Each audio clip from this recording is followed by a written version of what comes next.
ចាសួស្តីអតិថិជនមួយសាឡនទាំងអស់ថ្ងៃនេះដែរហាងមួយសាឡនយើងខ្ញុំកំពុងតែនាំម៉ាស៊ីនថ្មីតែទំនើបមួយដែលជួយឲ្យស្បែកមុខកាន់តែមានភាពក្មេងជាងវ័យម៉ាស៊ីននេះគឺជាម៉ាស៊ីន EM Face ម៉ាស៊ីន EM Face នេះជាម៉ាស៊ីនដែលជួយទៅបង្កើនសាច់ដុំមុខឲ្យមើលទៅឃើញមុខកាន់តែមានភាពក្មេងជាងវ័យបំបត្តិភាពជ្រីវជ្រួញបំបត្តិបឿបំបត្តិភាពយាធ្លាក់បង្កើន collagen ស្ដារស្បែកឲ្យមានសភាពខ្លាំងឡើងវិញហើយនេះគឺជាសកម្មភាពដែលអូនកំពុងតែធ្វើសេវាកម្ម EM Face សេវាកម្ម EM Face នេះកំពុងតែមានការពេញនិយម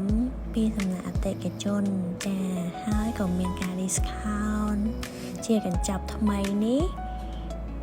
ហាងយើងខ្ញុំនឹងមានព្រីជាផលិតផលនិងធ្វើសេវាកម្មពីរគួបចូលគ្នានេះហើយគឺជាលទ្ធផលចុងក្រោយស្អាតពិតមែនអរគុណបង